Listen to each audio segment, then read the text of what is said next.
So this is why I believe that the South American variant will reach America very soon. I think it'll be here before spring break. And let me tell you why. The United States has a wonderful atmosphere for working in the summertime, and our summer season starts extremely early.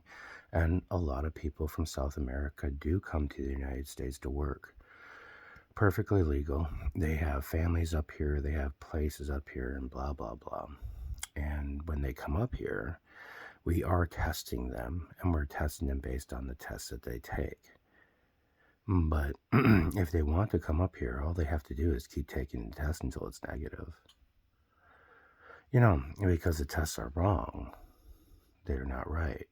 And the new version can evade the test. Both the African and the South American version can evade the test 60% of the time, because it doesn't have the same amount of virus in it. So the parts per million is low, and because the parts per million is low and the PCR test is only a recombinant test, it can't find enough of the data in order to show that the person's infected.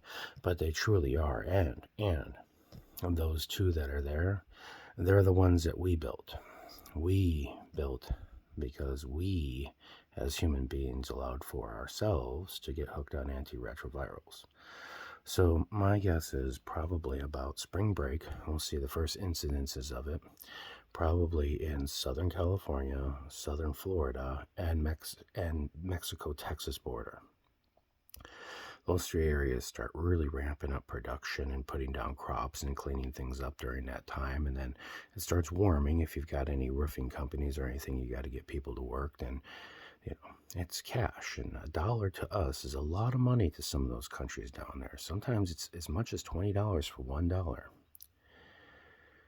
So when it gets here, it'll be a lurker because it's really cool. This new one is super awesome. See, we made this one. We did this to ourselves. We decided that instead of campaigning against evildoers that do terrible things and trying to eliminate stuff, we allow evildoers to do what they're doing and give women antiretroviral drugs in case they get raped. It sounds kind of backwards to me, but that's what we're doing. And that's my thought process on this, is that we have used our own technology in such a bad way to prepare ourselves to be safe from that of which we're afraid of, that this new virus actually has used our own technology against us and has broken the bubble. And now the virus is firmly and thoroughly mutated with the genetic mixture of HIV, and it's taking the cellular structure of the white blood cells with it when it goes. So when it enters into the cell, it's already a viral resistant virus. And so its evasion tactics are completely different because it's based on the design of entry, but no entry. Does that make sense at all? Or am I way over your head? Anyways,